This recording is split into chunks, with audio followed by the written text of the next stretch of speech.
여러분들은 화를 낼 때 어떻게 내시나요? 화를 내므로써 박수받을 수도 있다는 사실을 알고 계신가요? 아니면 여러분은 무조건 화를 참으시나요? 만일 여러분이 어떤 사람이든 간에 오늘 함께 알아볼 지혜는 반드시 알고 있어야 합니다. 화를 낼 때는 이렇게 내면 박수받고 인간관계가 더 좋아질 수도 있습니다. 우리 삶에 큰 도움이 될 오늘의 지혜를 잘 들어봐 주시면 감사하겠습니다. 첫 번째, 화를 낼 때는 이렇게 내야 박수받는다. 먼저 부정하는 말로 시작하지 마라. 부정적인 말은 상대로 하여금 마음의 문을 닫게 만든다. 예를 들어 주변 사람이 내 선을 넘었다거나 정당한 요구를 제대로 듣지 않는다면 서운하고 화가 날 것이다. 하지만 아무리 화가 나더라도 욕설을 하거나 비아냥대며 부정적인 말로 시작해서는 안 된다. 사람이기에 당연히 속이 부글부글 끓어 고함을 지를 수도 있지만 특히 다른 사람들 앞에서 그런 식의 말을 하는 것은 절대 삼가야 한다. 상대방이 다른 사람의 시선을 의식하여 자신의 수치심과 모욕감에만 집중하므로 정작 나의 화는 제대로 전해지지 않기 때문이다. 평소 상대방과 내 사이에 신뢰 관계가 형성돼 있다고 해도 이런 잘못된 방식으로 한 번 화를 내면 그 관계는 흔들리게 되고 두세 번 반복되다 보면 결국 무너져 버리게 되고 말 것이다. 그렇기에 부정적인 말로 시작하지 말고 상대를 인정하는 말로 대화의 문을 열어라. 부정의 반대, 즉 긍정에서 이야기를 시작하라. 애초에 화를 내는 것도 내가 상대방에게 기대하는 것이 있고 그렇기에 상대를 어떻게든 잘 이끌어 나가고자 하는 생각이 있기에 화가 나는 것이기 때문이다. 화낼 가치도 없는 상대라면 아예 화가 나지도 않을 것이다. 상대의 존재를 인정하고 그 사람에게 좋은 감정이 있기에 화가 나는 것이다. 그렇다면 먼저 상대를 인정하는 말부터 꺼내야 한다. 이를테면 평소에 항상 고맙게 생각하고 있어 라는 식으로 상대를 인정해주는 한마디를 건네는 것이다. 그러면 상대방은 기분이 좋아져서 자신을 이렇게 평가해주는 사람의 말이라면 어지간해서는 다 듣겠다는 상태가 된다. 이런 상태에서 상대방에게 진지한 태도로 그런데 이번 일은 조금 선을 넘어서 화가 나라고 화의 메시지를 제대로 전하게 된다면 상대방도 반성하고 다음부터는 같은 실수를 안 하겠다고 생각할 것이다. 여기서 가장 중요한 것은 단정짓거나 비난하는 말을 주의해야 한다는 것이다. 화를 표현하는 것은 감정적이 된 채 감정을 푸는 것과는 다르다. 또 무조건 참고 화내지 않는 것과도 다르다. 화를 표현할 때 중요한 것은 자신의 솔직한 감정을 상대에게 전하는 것이다. 단, 이때는 자신의 말 속에 판단, 단정, 비난의 메시지가 들어가지 않도록 주의하고 또 주의해야 한다. 화를 표현하고도 상황을 악화시키지 않기 위해서는 먼저 한 호흡을 두고 기분을 가라앉힌 다음 내가 화가 났다는 사실을 천천히 확실하게 인식할 필요가 있다. 이렇게 하고 앞서 말한 대로 부정적인 말이 아닌 긍정적인 말로 시작하면 필요 이상 화를 내지 않게 되고 주위 사람들에게 인정까지 받을 수 있다. 저 사람이 화가 날 정도면 상대방이 잘 못한 것이라는 얘기도 들을 수 있다. 사람들에게 저 사람은 정당하게 화내는 사람이라고 인정받기 때문이다. 그렇기에 화를 내고도 박수받는 것이다. 두 번째, 화를 내야 할 때는 내라. 화는 무조건 참아야 한다는 말을 들어봤을 것이다. 하지만 그것은 그 상대방이 어느 정도 대화가 통하고 경우가 있는 사람일 경우에나 해당되는 얘기다. 세상에는 정말 우습게도 잘해주면 호구로 취급하며 아무리 진심을 다해도 이해해주지 않는 사람도 있다. 이런 사람들에게는 감정을 드러내지 않고 무시하는 것도 좋은 방법이겠지만 만일 그 사람이 선을 넘어가며 과도한 요구를 해올 때는 어쩔 수 없다. 그때는 제대로 화를 내지 않으면 나에게 소중한 것을 지킬 수 없게 된다. 따라서 그 사람이 내 호의를 무시하고 선을 넘어가며 말 같지도 않은 요구를 계속해올 때는 그건 들어줄 수 없다고 단호하게 말하라. 단, 감정에 휘둘려서는 안 되며 어디까지나 감정의 주인은 나라는 것을 잊어서는 안 된다. 감정의 주인이 자신이라는 것을 잘 알고 있는 사람의 화는 감정에 지배된 화가 아닌 스스로가 선택한 화다.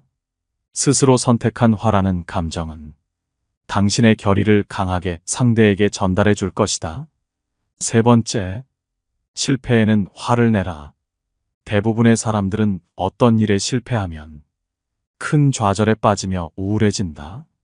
하지만 이럴 땐 슬픔의 감정보다는 화를 내라. 굴욕당한 화는 성공의 기폭제로 쓰일 수 있다.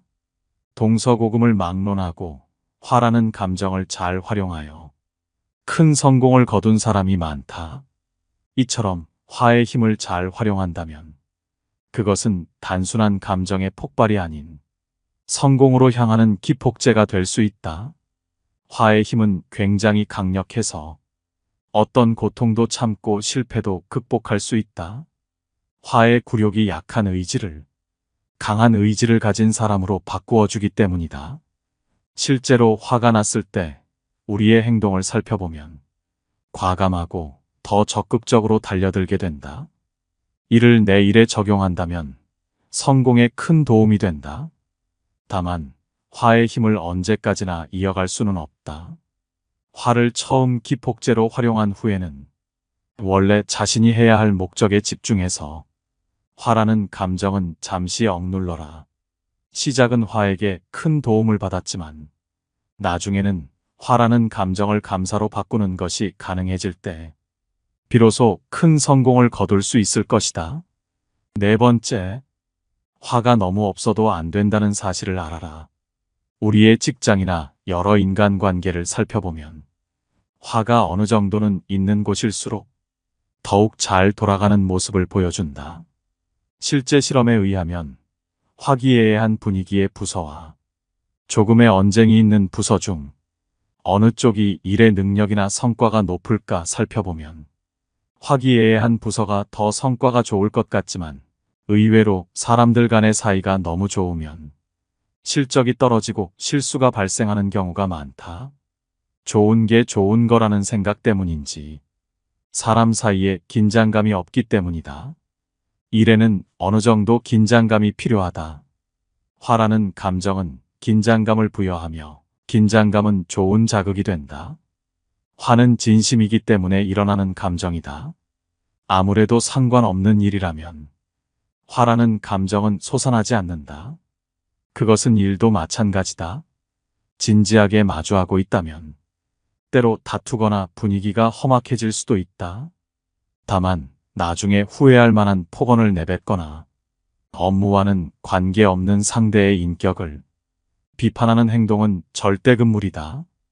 다섯 번째, 화를 통해 경쟁하라. 누군가 나보다 앞서 나가고 뛰어난 모습을 보여준다면 결코 좌절하거나 그저 부러워만 하지 마라. 스스로에게 화가 나겠지만 그 화를 경쟁을 위한 에너지로 써라. 화는 아이디어의 윤활유다. 화라는 감정은 인간을 창조적으로 만든다.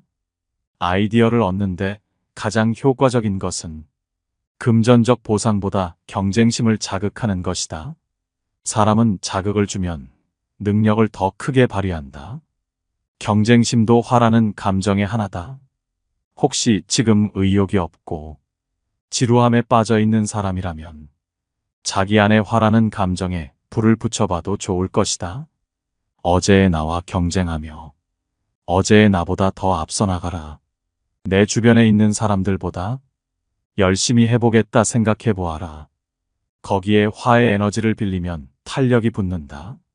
지는 것을 싫어하는 마음을 잘 활용하여 어떤 분야에서든지 조금 더 성장할 수 있다. 여섯 번째, 화의 힘을 활용하라. 화는 사람을 과감하게 만들어준다. 화는 자신이 부당하거나 불공평한 취급을 받았을 때, 혹은 자신이 타당하다고 생각하는 것을 하고자 하는데 타인에게 방해받았을 때 일어나는 감정이다. 이러한 화의 에너지를 긍정적으로 사용한다면 실패에도 굴하지 않는 힘을 가질 수 있다. 사람에게 필요하지 않은 것은 진화 과정을 거치며 유전자에서 소멸해 왔다. 하지만 화라는 감정은 현재 우리 안에 있다. 그것은 화가 우리에게 필요하기 때문에 없어지지 않고 아직도 남아있는 것이다. 다만 화라는 감정을 폭발적인 행동에 전가하거나 감정적인 상태에서 무모한 행동을 하면 감정이 앞선 나머지 실수할 수 있기에 화에 지배되지 않게 가슴은 뜨겁지만 머리는 냉정하게 유지하라. 똑똑하게 그저 화를 잘 이용하라. 화를 내고도 박수받는 법에 대해 알아봤습니다. 만일 여러분이 화로 인해 큰 실수를 해서 화를 다스리고 싶다면 이 지혜들도 들어봐 주시기 바랍니다. 첫 번째, 화를 자극할 만한 사람들과는 아예 어울리지 마라. 우리 주변에는 화를 자극하는 사람들이 수없이 많다. 오만한 사람들은 경멸의 말을, 지나치게 말이 많은 사람들은 모욕적인 언행을, 무례한 사람들은 건방진 태도를, 심술궂은 사람들은 사악한 의도를 보인다. 호전적인 사람들은 싸움을 걸어올 것이며 허풍쟁이는 허황된 거짓말로 내 안의 화를 자극할 것이다. 이런 사람들 앞에서라면 누구라도 참기 어려울 것이다. 그러니 솔직담백하고 천성이 바르고 절제할 줄 아는 사람들을 골라서 사귀어라. 평온한 사람들과 함께 살다 보면 마음의 평온을 얻게 되고 화를 낼 이유 자체가 없어지기 때문에 악한 행동을 저지를 기회가 없어진다. 그러다 보면 결국에는 자신의 화를 자극할 만한 사람들을 나 스스로 피하게 될 것이다. 두 번째, 몸과 마음이 지치지 않아야 쉽사리 상처받지 않는다. 마음이 불안하거나 지치면 쉽사리 화를 내게 된다. 이 들거나 나이가 많이 들어서 쇠약해진 사람들이 화를 잘 내는 것은 이 때문이다. 지친 사람은 싸움을 찾아다닌다는 옛말도 있는 것처럼 배고픈 사람, 목마른 사람, 불만에 가득 찬 사람도 싸울 거리를 찾아 헤맨다. 육체적인 피로를 느끼지 않는 것도 중요하다. 일단 몸이 지치면 본래 고요하고 온화했던 마음이 사라지고 비통함에 젖기 때문이다. 가능한 한 과도하게 피로하지 않는 선까지만 일을 하고 정말로 힘들 때는 시를 읽거나 음악을 듣거나 여행으로 지친 마음을 달래라. 세 번째, 남의 것을 부러워하는 탐욕을 억누르자. 우리를 화나게 하는 요소들에는 어떤 것이 있을까? 모욕감을 주는 언행, 자신을 무시하는 몸짓, 아니면 의심 등을 들 수 있다. 어쩌면 이런 일들은 갓난아이들이 소꿉 장난을 하면서 투닥거리는 정도로 대수롭지 않은 것들일 수 있다. 그런데도 우리는 이런 소소한 문제들을 지나치게 크게 부각시킴으로써 스스로 분노를 자극하곤 한다. 좁은 도로에서는 오가는 사람들 사이에 말다툼이 끊이지 않지만 넓디 넓은 도로에서는 제 아무리 많은 사람들이 오간다 해도 싸움이 벌어질 일이 없다. 결국 우리는 너무나 하찮은 것, 남의 것을 갖고 싶은 탐욕을 억누르지 못해서 분노에 사로잡히곤 하는 것인지도 모른다. 네 번째, 화를 내기 전에 적당한 시간을 가져라. 화는 내가 상처를 입었다는 믿음에서 시작된다. 하지만 그 잘못된 믿음에 쉽게 넘어가서는 안 된다. 우리가 받은 상처가 너무 뚜렷하더라도 우선은 분노하지 마라. 때로는 잘못된 믿음이 마치 진실인 양 위장하기도 하기 때문이다. 진실을 알 때까지 적당한 시간을 가져야 한다. 시간이 지나면 진실은 드러나게 마련이다. 인간은 듣고 싶지 않은 말을 쉽게 믿는 경향이 있으며 올바른 판단을 내리기도 전에 분노에 휩싸이곤 한다. 중상모략과 미심쩍은 행동에 마음이 흔들려서 악의 없이 미소를 지어 보이는 사람을 오해한다면 반드시 후회하게 된다. 그렇기에 무언가 얘기를 듣더라도 화내는 것은 잠시 미뤄두는 편이 좋다. 캐묻고 분노하는 것은 나중에 해도 되지만 한번 화를 내고 나면 되돌릴 수 없기 때문이다. 5번째, 다른 사람을 이해하려 하지 마라. 당신이 맞을 수도 있고 서로의 의견이 다를 수도 있다. 어찌됐건 사람들은 언제나 당신이 원하는 대로 행동하지 않는다. 당신의 기준과 맞지 않는 사람이 나에게 참견하거나 무언가를 지적하게 되면 물론 화가 날 수 있다. 하지만 당신이 펄펄 뛴다고 해서 세상이 얼마나 바뀌겠는가. 도덕적으로 그런 일이 아니라면 왜 저 사람은 저렇게 행동하는 거지? 라며 이해하려 노력하거나 화내지 말고 그저 나와 다른 사람이구나 생각하는 여유를 가져라. 그렇게 한다면 그 사람으로 인해 쓸데없는 스트레스를 받지 않는다. 그 사람을 이해하는 것보다도 내 마음의 건강이 훨씬 중요하다. 이 세상을 살아가다 보면 저 사람 때문에 화를 내게 되었다고 말하는 사람이 있다. 또한 저 사람 때문에 슬퍼하게 되었다고 말하는 사람이 있다. 이렇게 다른 사람으로 인해 화를 내게 되고 슬퍼하게 되었다는 것은 내 감정에 대한 주도권을 상대에게 돌리는 것을 의미한다. 화를 내고 슬퍼하는 것은 다른 사람이 아닌 바로 자기 자신이다. 화를 내게 하고 슬프게 만든 상대의 행동은 그저 단순히 감정을 일으키게 한 어떤 계기에 지나지 않는다. 모든 것은 그 누구도 아닌 나 자신이 결정한 행동이기 때문이다. 어떤 상황이 닥쳤을 때 화를 낼 것인가, 말 것인가를 결정하는 것은 바로 자신이다. 우리는 인생에서 매일 혹은 매 순간마다 어떤 상황과 마주서게 되고 선택을 하게 된다. 그것은 어떤 때는 좋은 상황이기도 하고 어떤 때는 나쁜 상황이기도 하며 심한 때에는 끔찍한 상황이기도 하다. 그러나 지금 내 눈앞에 펼쳐진 상황에는 사실 그렇게 큰 의미가 없다. 단지 나 자신이 그 상황에 어떤 의미를 부여하느냐의 문제일 뿐인 것이다. 6번째, 화를 냈을 때 뭐가 바뀔지 생각하라. 당신은 분명 뭔가가 마음에 들지 않아?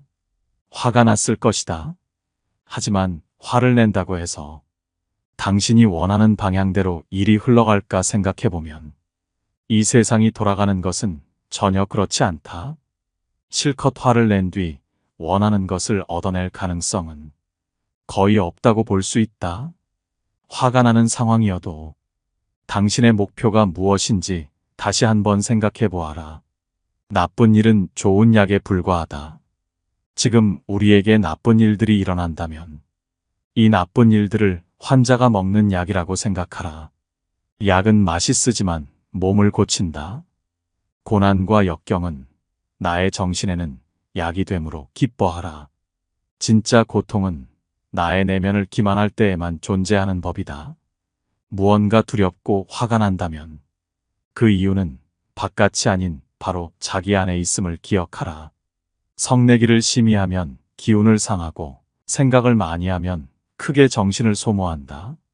정신이 피로하면 마음이 수고롭기 쉽고 기운이 약하면 그에 따라 병이 생긴다.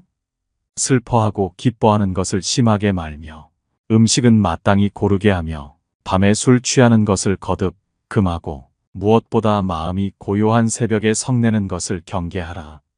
7번째, 공격적으로 대하지 말고 적극적으로 대응하라. 공격적인 태도와 적극적인 태도는 얼핏 보면 비슷해 보일 수는 있으나 상당히 다른 결과를 가져온다. 만약 당신을 화나게 만든 사람에게 공격적으로 대하면 그 순간에는 통쾌한 기분이 들지도 모른다. 하지만 그 상대 역시 언젠가 당신을 공격할 것이다. 반대로 적극적인 모습을 보인다면 인정받는다. 상대의 악의를 호의로 바꾸는 등 상황이 호전되며 진정한 대인배가 될 수 있을 것이다. 지금 화가 난다고 해서 공격적으로 남에게 폭언을 하거나 난폭한 행동을 하지 마라. 분노는 한때에 불과하다. 만일 지금 불행하다고 느낀다면 바로 자신이 저질렀던 모든 나쁜 행동을 기억하라.